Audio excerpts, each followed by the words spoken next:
I truly believe organizations have a moral responsibility to create a great work experience for their folks. And when you do that, you attract and retain quality talent. Welcome to Rise and Stride, where we empower you to take your next step in an ever-changing business landscape. Here's your host, Denise LeDuc-Frumming, President and CEO of the California Society of CPAs. Hello, and thanks for joining us for another episode of Rise and Stride. With me today is Jeremy Wortman, owner of HRD Initiatives, which specializes in leadership and organizational development and talent management solutions. Jeremy has spent more than 20 years in organizational and leadership development, starting his career at TD Ameritrade, where he was Director of Organizational Effectiveness and responsible for enterprise-wide talent management initiatives and building their leadership development programs. Jeremy has also focused his expertise within the accounting profession and is a frequent speaker at various regional, national, and international conferences on ethical decision-making, leadership development, and talent management. So thanks, Jeremy, for joining us today. I'm so looking forward to the conversation. Absolutely. Thank you for having me.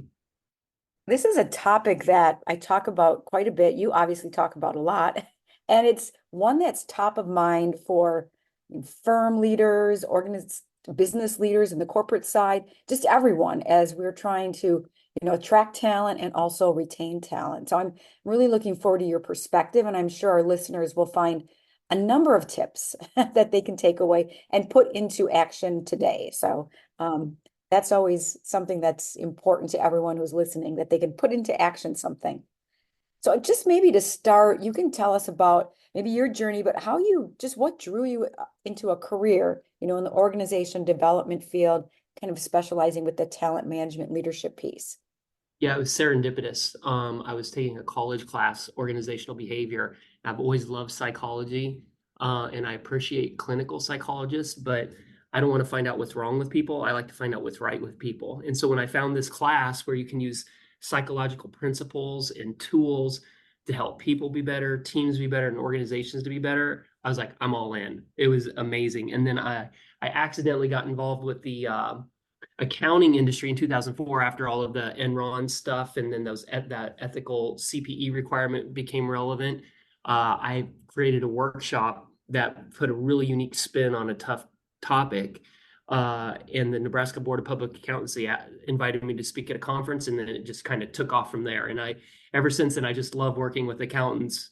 I did the ethics stuff. Then we started doing they needed leadership training. Then I was like, they need talent management. And I've just built a career around the accounting profession.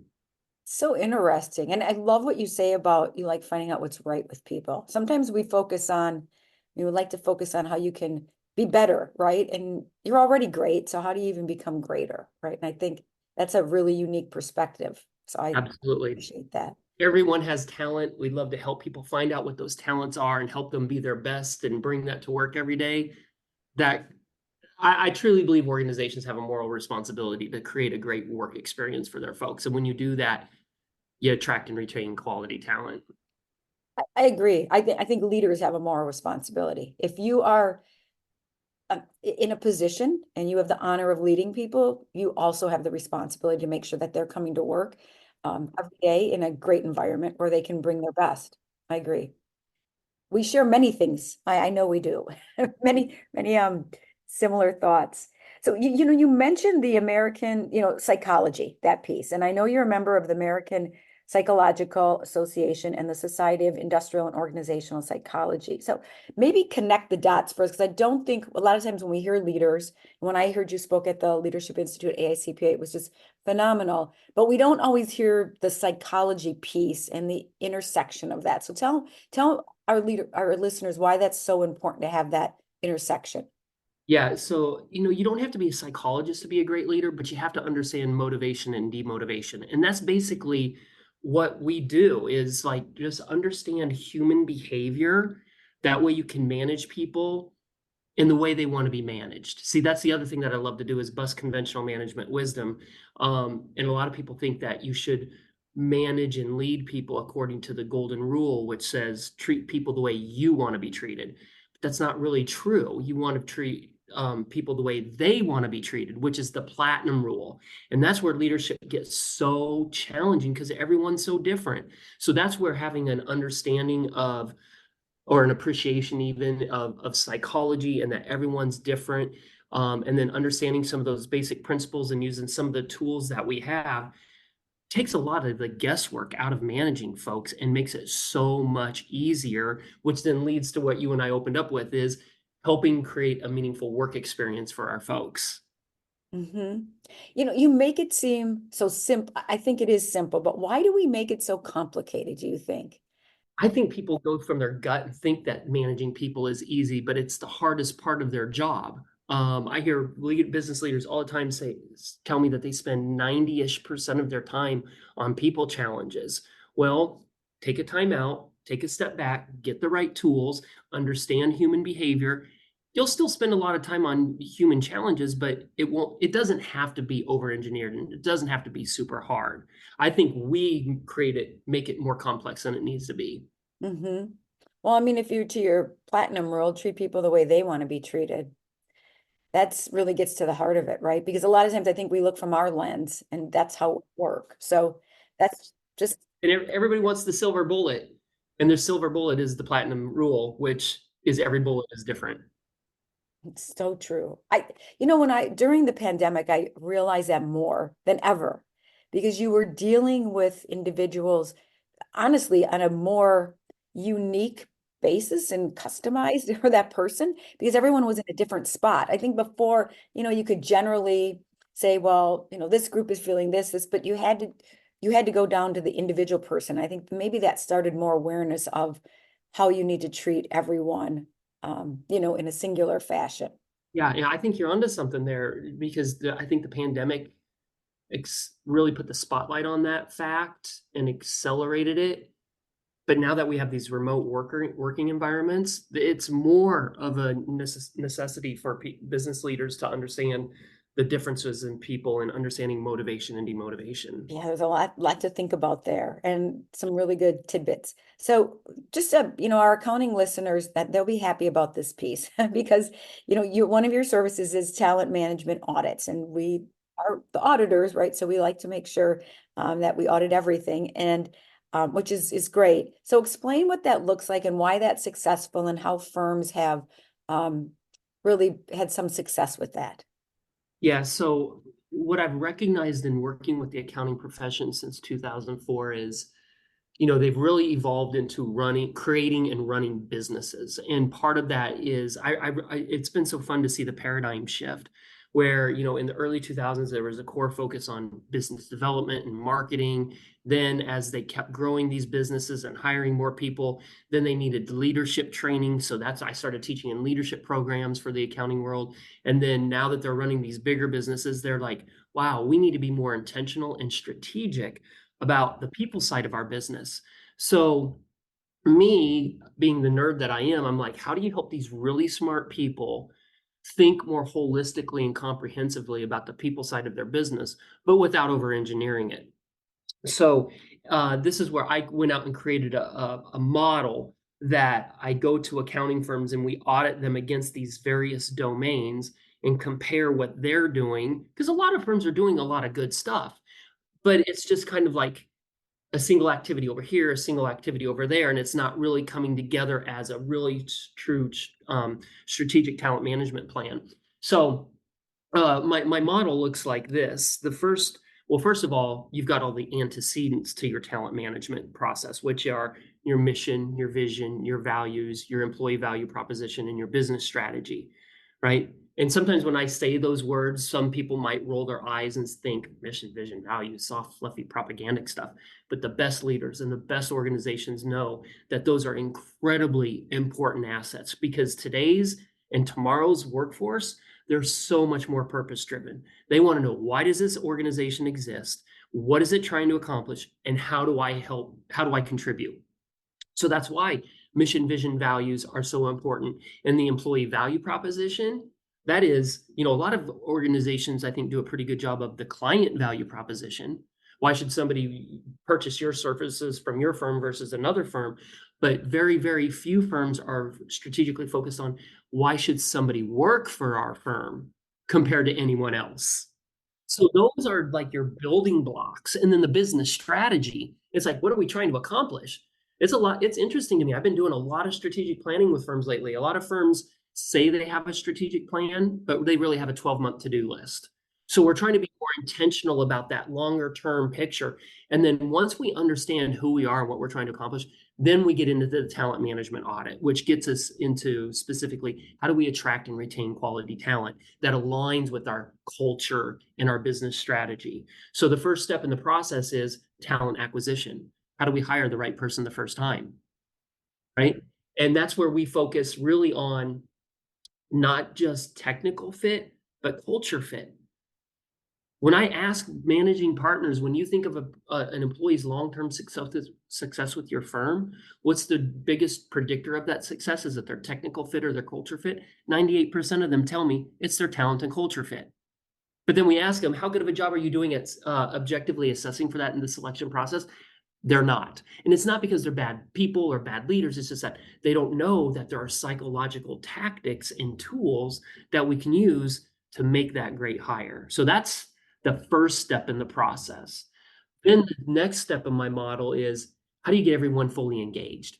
That is, how do you get everybody focused on the mission, the vision, the values, the business strategy, and effectively working with one another and working hard because they want to, not because they have to. So that's step 2. That's a big differentiator, right? Yeah, I hear that from leaders all the time. Jeremy, how do I get my people to want to work beyond 40 hours? And then, I mean, there's all these best practices that the firms can adopt to help create this engaged workforce. So that's step 2 in my model. Step 3 is building talent. And this goes to what you and I were talking about earlier is everyone has talent. Let's help them understand what those are and let's build those into strengths. So then the next step in my model, step 4, is leveraging talent. That is, these are going to be more bigger picture organizational development, programmatic types of events that firms are doing to build the right talent pipeline for the short term, moderate term, and long term business goals. And of course, this then takes us to the end of the model, retaining talent, right?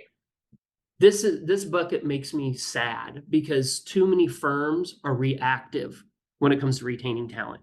It's not until that A or B level player comes into your office and says, I'm quitting, that the firm will say, what can we do to keep you? It's like there are things that firms can and should be doing proactively to retain that talent they worked so hard to convince to work for them in the first place and then build them and build effective teams. There are things that we could do to be proactive in retaining folks. So that's kind of how everything fits together, from the foundational pieces to my 5-step model. And we audit firms against that. And then based upon that, here's what you're doing well. Here's where we see some gaps. Here's what I recommend. Here's what you can do to hire and retain good talent. I know the retention is important to a lot of the firms, right? I mean, that I heard maybe a year ago, year and a half, the acquisition so important. And that is yet, but the retention, because once you have, hired someone, spent the time, the energy, now you want to retain them, right? You go back to the foundational elements.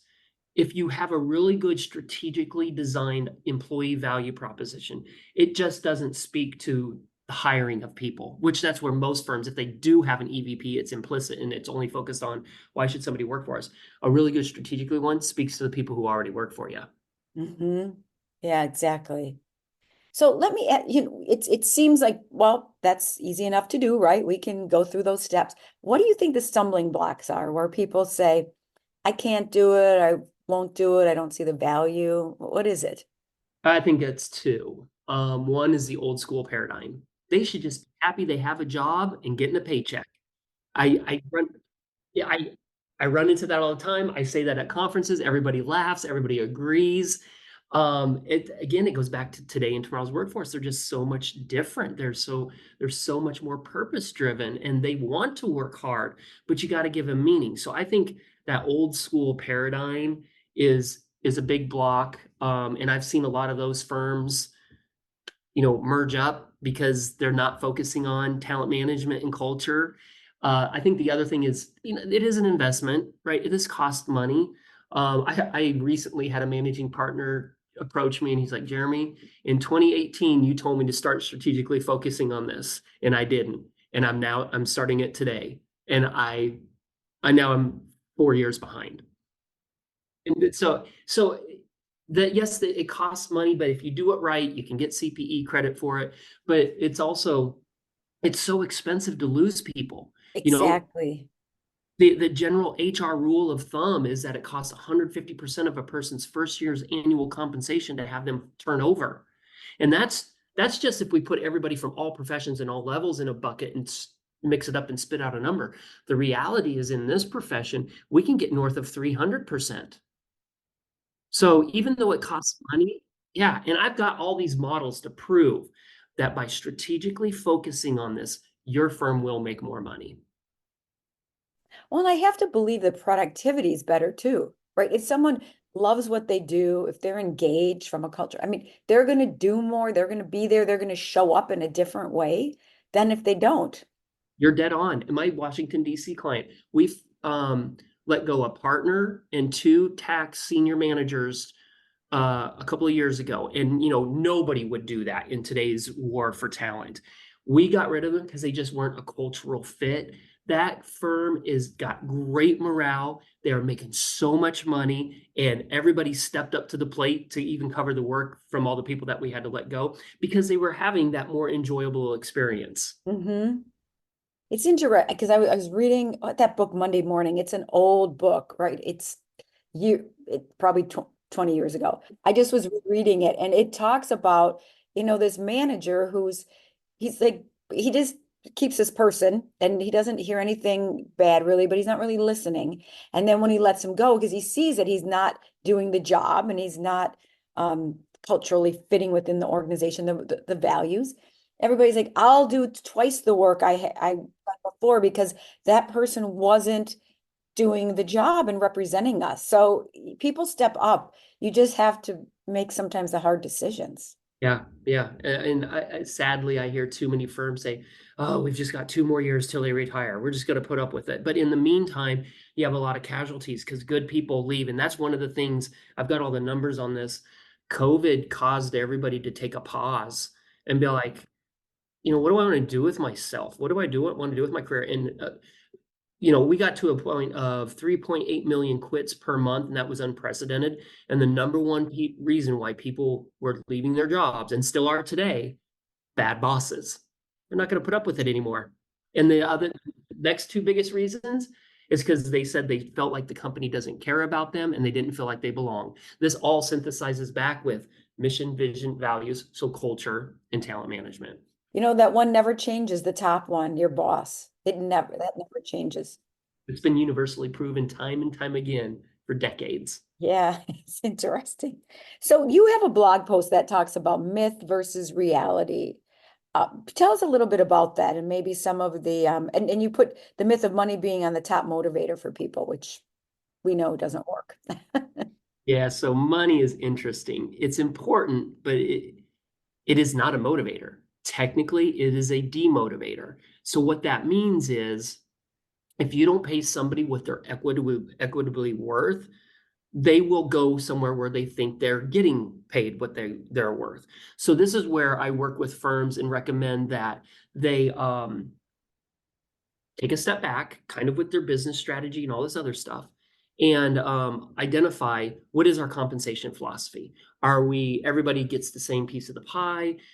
Is everybody a cog in the machine, or are we a pay for performance organization? And then based upon that, let's identify, all right, at what percentile do we want to pay our folks at? And so like when I was in corporate America, we were a pay for performance organization. And we said we pay base salary at 40,000 at the 40th percentile, but through good goal setting and you working hard and meeting those goals, you can make up to the 80th percentile. And when we did all the analysis in the background, most people were in the 70s. So once we know that and we share that with our people, it's like, here's what we're offering you in exchange for your loyalty and hard work. And you have our commitment that we will our ongoing compensation analysis to make sure we're staying true to what we say we're going to pay you. So I work with firms all the time and they're like, yeah, we've never done a comp analysis. It's like you at least need to do that and then do your own analysis to let your people know, hey, we're paying attention to this, because people get in their own heads all the time thinking they deserve a lot more than maybe they really do. Or we all know these recruiters are calling them up, dangling the carrot in front of them. And I've even heard, they have peers that are in corporate America who are maybe making a little bit more money. Is it true or not? We don't know, but this is what we have to say. We're doing our own comp analysis and we're taking care of you, and that will prevent the demotivation. What's more important and what causes motivation is recognition, challenging work, feeling like they belong in an organization. So that's one of the biggest myths that we work with in firms, to say money is important, and I'll show you where that strategically fits into everything, but don't make that your hyper focus. Mm-hmm.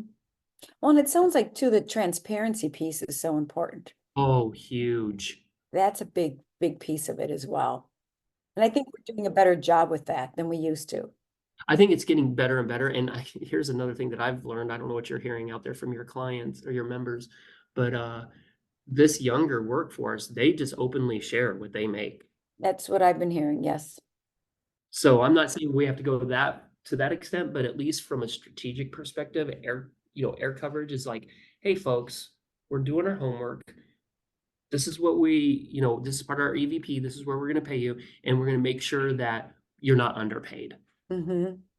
It's important, that message. It is.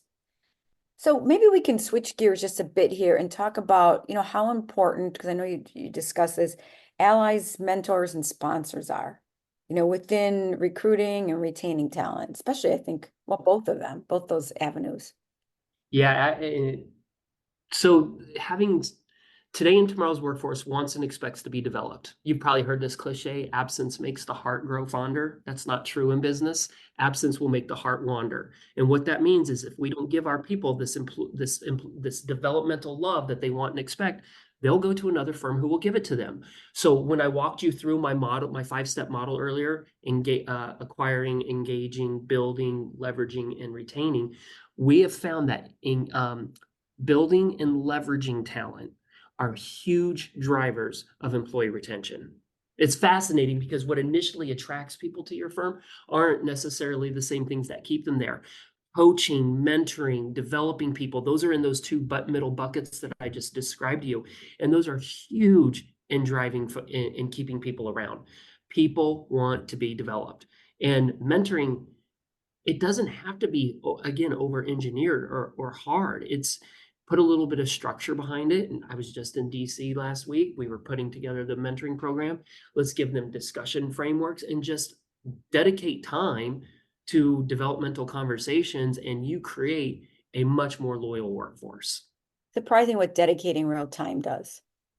And people, I think, get scared of that, like it has to consume their calendar. No, it doesn't.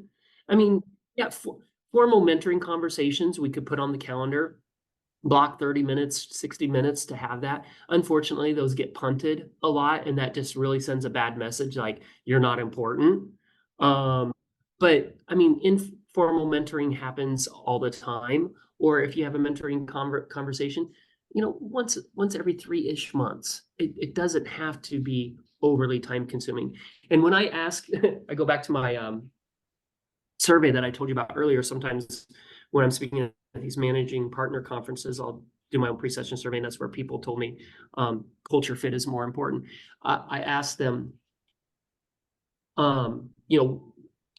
obviously, how important is it for your firm to be open and successful in 10 or 15 years? And they all tell me absolutely critical. Then I ask them, why is it so important? And they're like, because I need to get bought out. Right? Okay, I get it. You got a couple of people who are like, because I really want to build a legacy. I want people to have but the majority are like, because I need to get paid. And then so my next question is, how important are your people to your firm's long-term success? And they say, absolutely critical. And then I go, what's your talent management strategy? What's talent management? Is what they say to me. So it's like we have to invest in this, and we have to have mentors and coaches to help people grow. Otherwise, they're going to go somewhere else where they get it. Well, you want to be developed, and you want to feel like you matter, right? Within the whole realm of, what the organization is doing, and you see a fit for yourself, right? Absolutely. It goes back to that COVID stuff. Why are people leaving their jobs? Bad bosses, and they feel like they don't belong. Yeah, Mike, again, like we said, seems simple, but it isn't. It isn't simple. It sounds like common sense, but it is so not commonly practiced. The good news is that it can be done. We just have to take a little bit of a time out, maybe get a little bit of a framework. They could do this on their own. They can hired somebody to help them. It could be very easily addressed. So maybe we end with, because this has been a great conversation, and I know we'll continue at another time when we're together, but we've been talking a lot about what can be done from the organizational level, right, to drive development. But what can an individual do? What is the responsibility of each of us to help with our own development? Because there is that piece, I believe, your own best asset, right? That's a really good point. So I say, and we go back to what you and I said, we both feel like there's some sort of moral responsibility on the part of the leader and the organization to support this. But who owns it? It's the individual, him or herself, right? They need to step up to the plate. And my recommendation is that everybody should create their own individual development plan. Now, a lot of people don't know what that is. So that's where I say the firm, it's a 20-minute webinar. Here's what an IDP looks like. Here's how you fill it out. Now go fill it out. And then the next time you meet with your boss, bring that, or your mentor, whomever, bring that IDP and let's just have a little conversation around it. So my answer to your question is all individuals own their own development. I believe that it's the organization's responsibility to support them in developing it. It's good. And then last question for you. What would be the advice you'd give a young leader, like they should know for their career? Oh, emotional intelligence. There's this great article that I give out in my leadership programs or some workshops that I do. And I recently gave it to a partner who was in his 60s, and he comes up to me and goes, Jeremy, I wish I would have read this when I was in my 30s. It's the thing that separates the best from the average. Hands down, emotional intelligence is those 5 core competencies really just help you know who you are and who you're not. They help you stay motivated. They help you accurately understand other people. And that right there is the secret sauce to building and maintaining effective relationships, whether it's at your workplace with your client or even at home. I've had some people have aha moments in an EQ workshop that I do, and they're like, wow, my EQ at work's okay, but it needs to be way better at home. So leadership transcends the workplace. We could use leadership and EQ everywhere. Yeah, it's so important. And we never talked about it. It didn't seem like people talked about it that much before. I don't remember that 5 years ago, 10 years ago, for sure. Just wasn't on people's radar. There's a great article. Obviously, there's Daniel Goleman's got his bestseller book. It's like 300 pages. It's called Emotional Intelligence. But if your listeners don't want to read a 300-page book, there's a Harvard Business Review article. It's a 9-page summary. It's a brilliant summary of this 300-page book. It's called What Makes a Leader. Google that. It's like $8 from Harvard. Great read. I highly recommend. What makes a leader? Okay, and I think it's well worth the $8. Absolutely. It has a great ROI for sure. I can guarantee that. Well, excellent. This has been a wonderful conversation. So many good tips, like I said, action items that individuals can take. And if you want to learn more, you can look up Jeremy Wortman, and we will be having more conversations with him. And we plan to partner at some point and make sure that we can offer some additional resources for our firms and our members. So thank you for having me. This is so fun. Yeah, thank you for joining us. We appreciate it. Rise and Stride is produced by the California Society of Certified Public Accountants. To learn more, visit calcpa.org.